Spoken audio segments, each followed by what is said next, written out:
Welcome to Generation AI, the show where we explore how AI is reshaping our generation. I'm Derek Staahl. On the show today, the AI blacklist. The U.S. government has banned the import of Chinese robots. Could Chinese open source models be next? We're going to explore the relationship between the U.S. and China and talk about what it all means here in Arizona. Plus, transforming flight, how ASU students and faculty are teaming up to redesign the cockpit for the AI era.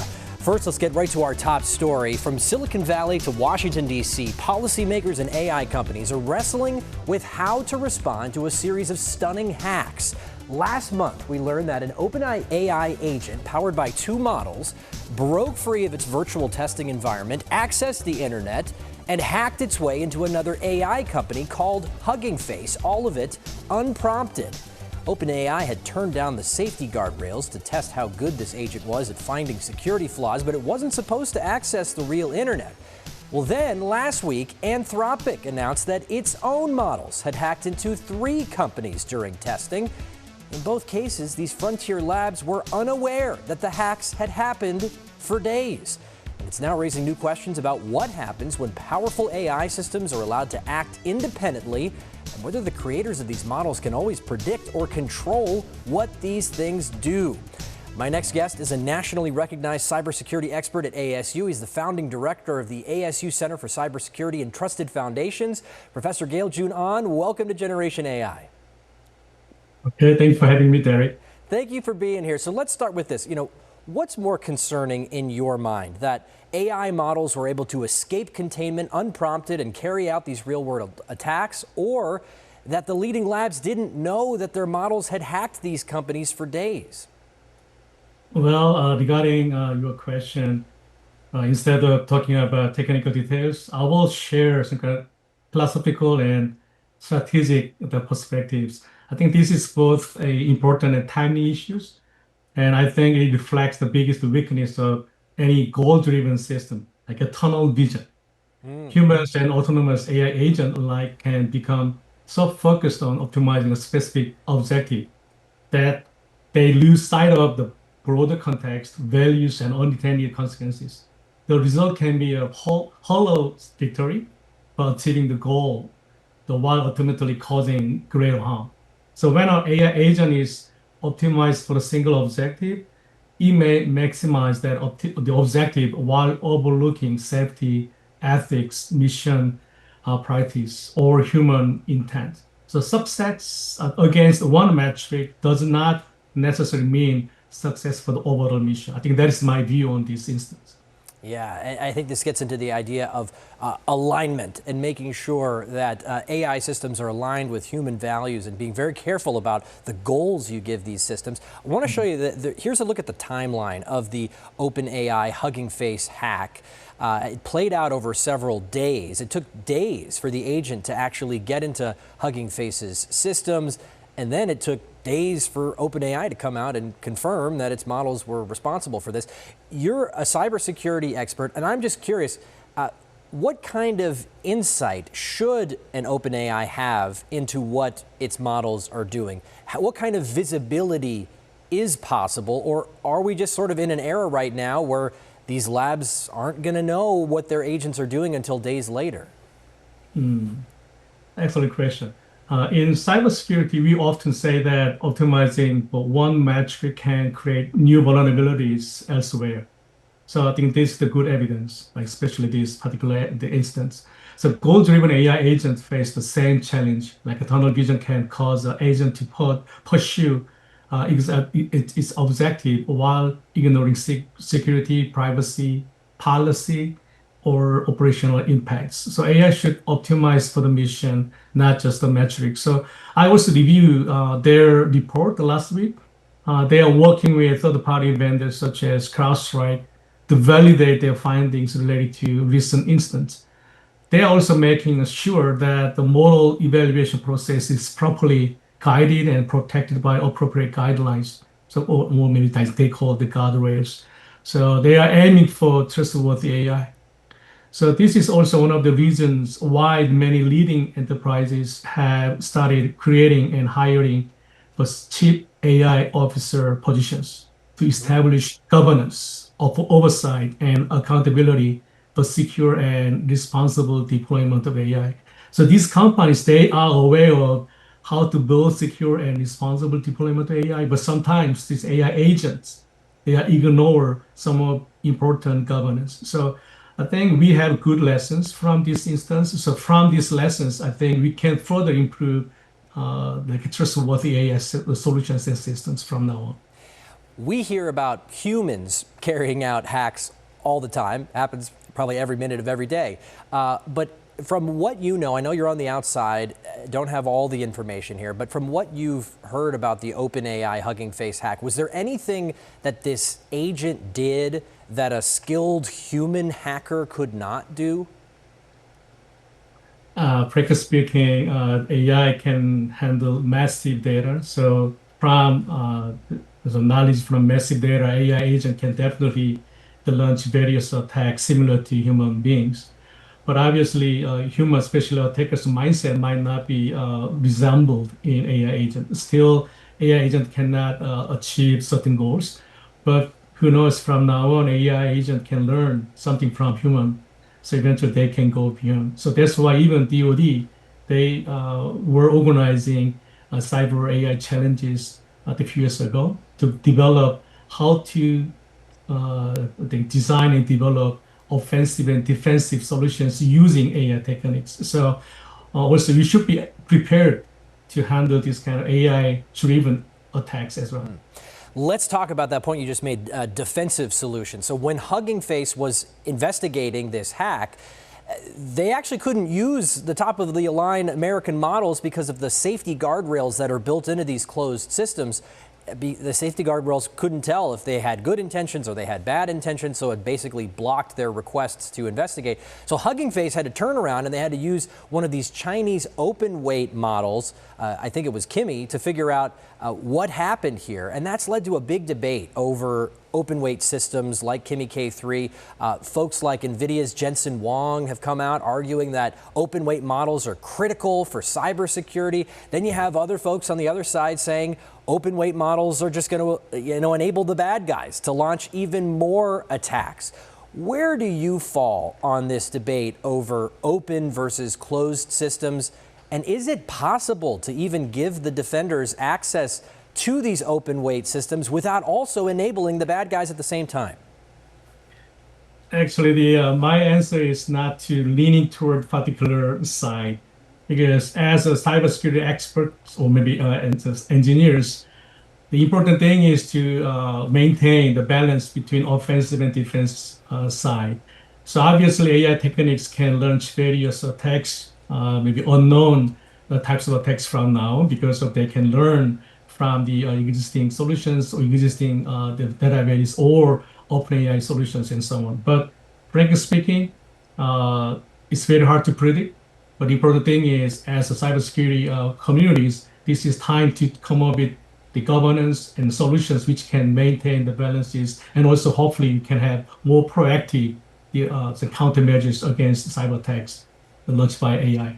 Yeah, I think it's clear folks are going to be studying these incidents for a long, long time. Big moments in AI history. Professor Gail Jun-An, don't go anywhere because we would love to continue the conversation with you a little bit later on in the show. Now, still a lot more ahead here in Generation AI. From open weight models to humanoid robots, there's a big debate over how the government should help U.S. companies in the AI race with China. We're going to be talking with a foreign policy expert when Generation AI continues.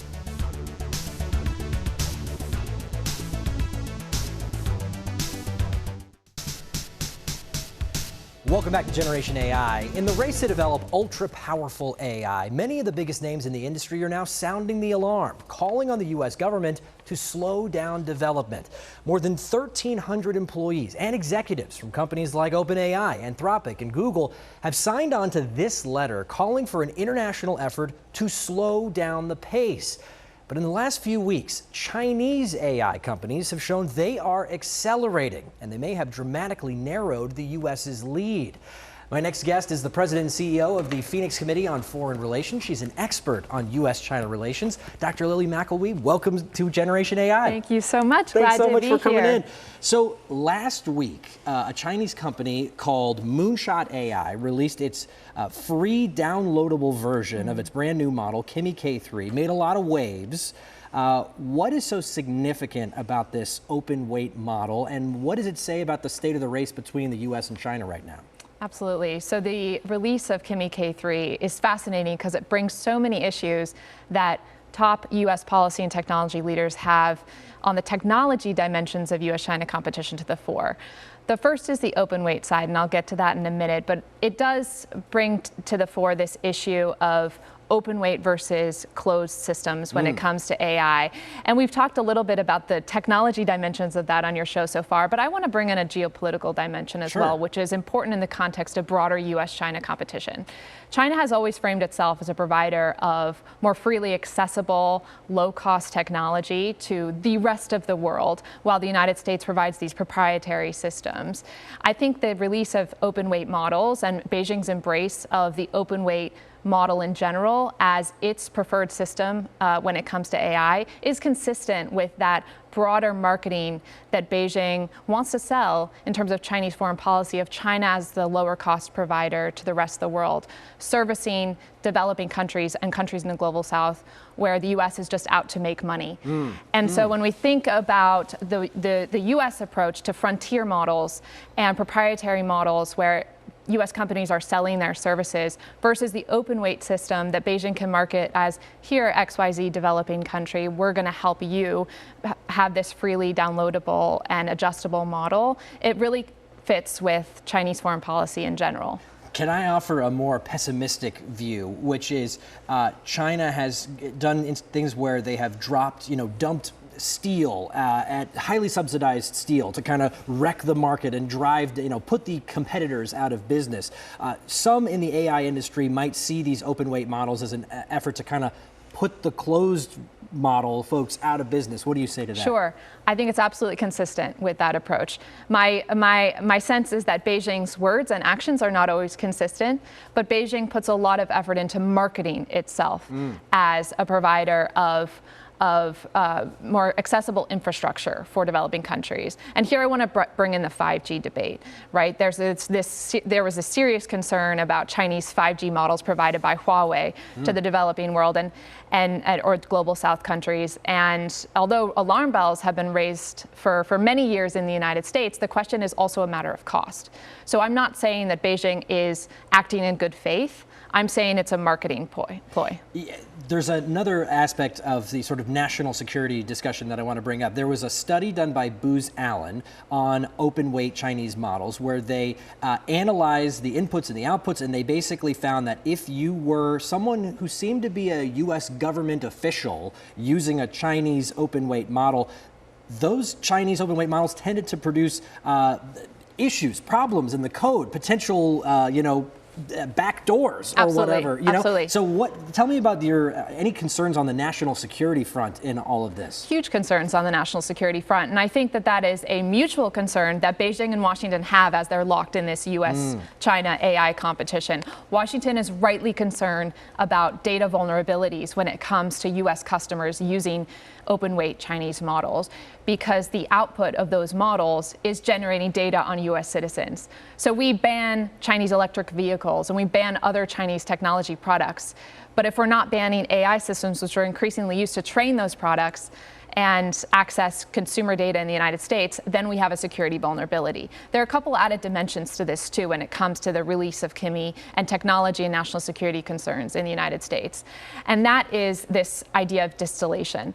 And so I'm sure you've discussed this many times over on your show, but it's really come to the fore with the release of Kimi K3, which is sometimes portraying itself as Claude, because it has been trained on Claude outputs. They basically took, they queried Claude a bunch of times, took the outputs and used that as training for their own model. Absolutely. And on top of that, the White House and U.S. researchers have found that K3 was trained based on U.S. computing power from the top-end NVIDIA chips. So we have two issues right there that are essentially IP theft, with the distillation issue and illegally acquiring AI chips that are under export controls. Right, so there are export controls in place on chips because, the idea is we don't want China to have access to the top of the line chips.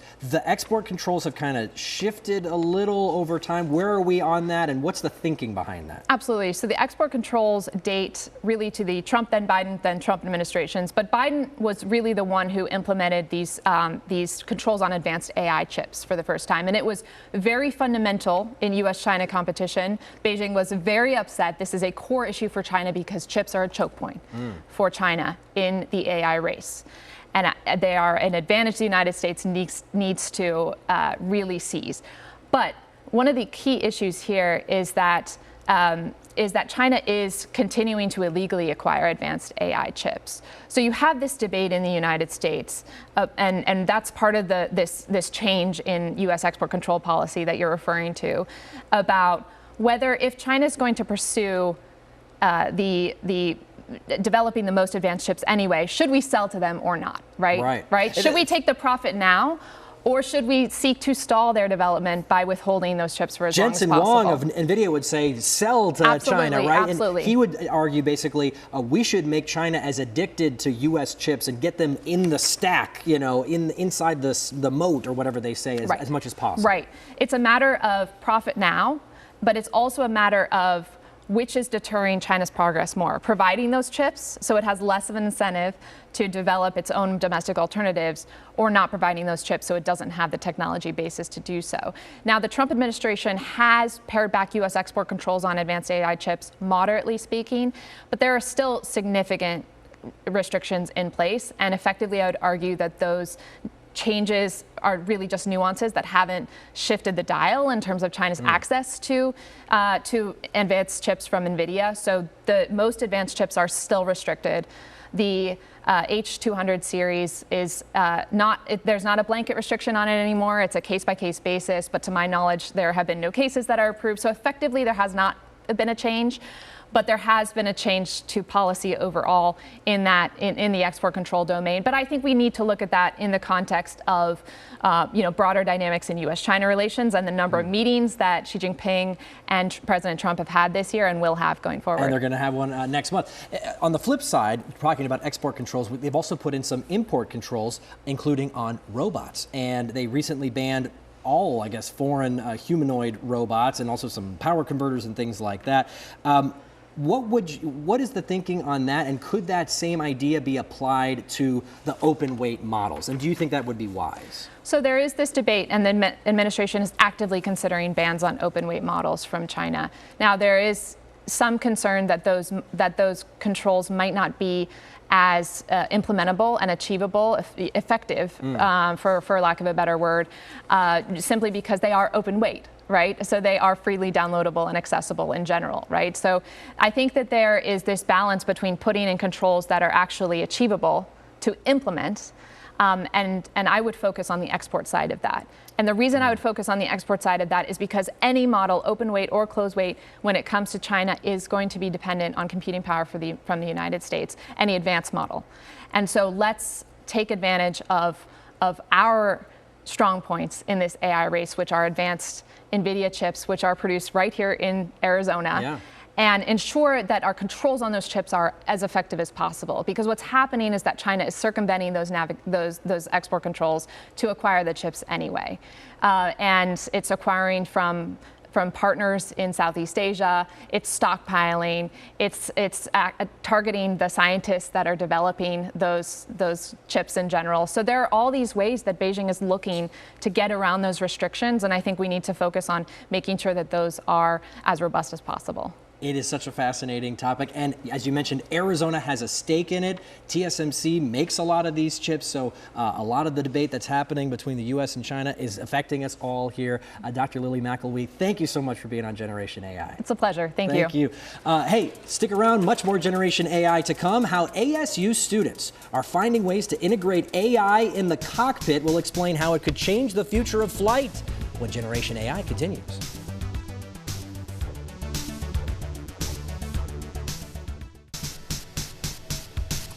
Welcome back to Generation AI. There are lots of high-tech systems in airplanes today. Autopilot, auto throttle, auto land. But those systems are pre-programmed. Almost nothing in the cockpit of planes today is AI. But students and faculty at ASU are beginning to work to change that. Some engineering students at ASU will soon be taking part in a research challenge to redesign the next generation of AI-driven pilot assistance programs. It's a collaboration with Honeywell Aerospace, headquartered here in Phoenix, and they'll be working on ways to help pilots with flight planning, emergency response, pilot training, alerts, and more. Back with me is ASU Professor Gail June Ahn, who's helping lead this initiative. Professor, walk me through one moment in a cockpit. Put me inside the cockpit. Where would AI make a difference? What is the pilot looking at? What would adding AI potentially do? All right. So modern aircraft are equipped with numerous sensors, as you may know, that continuously collect and generate massive multimodal data, including onboard camera feed, cockpit audio, or air traffic control communications, system alerts, pilot actions, flight telemetry, and operational messages. So individually, these data sources provide only partial situational awareness. However, if you can correlate and analyze this heterogeneous data, it will enable comprehensive understanding of aircraft health, operational status, and emerging risks. So given the volume and complexity of these data streams, advanced AI techniques are required to fuse these heterogeneous data streams, support real-time decision-making, and identify early warning signals, and enhance aviation safety. Got it. Taking in lots of data and simplifying it for the humans to make the ultimate decisions. One of the projects I think you guys are going to work on involves something called NOTAMs. These are safety notices that pilots have to read before every flight. What's wrong with these notices now, and what would the AI do? Actually, the NOTAMs, like a notice to airmen, I think normally the pilot, they have to receive these NOTAMs and they have to read.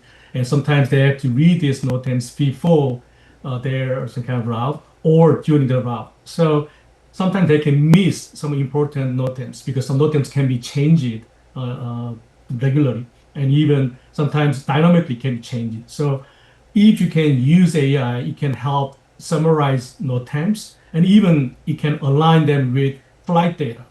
So eventually you can have real-time alerts. So from pilot's perspective, they can enhance their decision-making procedures. So that is one of the reasons why we are launching these AI challenges for pilot assist. You're a cybersecurity researcher by training. Does putting AI systems in a connected cockpit create a potentially new target for hackers? Obviously, I think all the IoT devices, like Internet of Things devices, are vulnerable or susceptible for cyber attacks. But from this aviation systems perspective, even though this aviation system is connected to ground station as well as air traffic control units, but currently the main issue is they receive a lot of multimodal data, as I mentioned earlier, video feeding and so on. But still, some airport, they are experiencing unexpected collisions between aircraft. So through this kind of the AI-driven or data-driven analysis, we can avoid these some kind of intended or unexpected collisions, and also you can deliver insights or predictions and alerts the air traffic units as well as the pilots. So to me, obviously, there's no perfect solutions. But as cybersecurity engineers, we have to put cybersecurity principles and solutions at the design phase. We can avoid the potential risks. So right now, the main concern is even though you have massive data, they are not ready to leverage this kind of data. So the question is, can we leverage this data for the early warning or decision making or safety, at the same time minimizing potential cyber risks? As you know, all the aircraft, they are supporting the Wi-Fi services, right? So these kind of vulnerabilities are there, but hopefully we can reduce some vulnerabilities through this kind of exercises as well. And also another important thing is through this study, we can even improve human performance. So linking pilot actions to air traffic control instructions, I think you can definitely enhance some of the mistakes, errors from the topics perspective. And ultimately, this project at ASU is about assisting the humans, not replacing the humans. Exactly. That's the important point. It's fascinating. And so right now you're accepting applications from students who want to take part in this competition. You're going to be picking 4 teams, getting up to $10,000 in funding to do this research. Students have until August 14th to apply, so get on it. ASU Professor Gail Jun-An, thank you so much for being on Generation AI. Yeah, thanks for having me, Derek. Appreciate it. Thank you. And thank you for watching at home. You can find us streaming on AZ Family Plus and over at azfamily.com/GenAI. We got new episodes every Wednesday at 7 p.m. We'll be back next week with another episode. We'll see you in the future.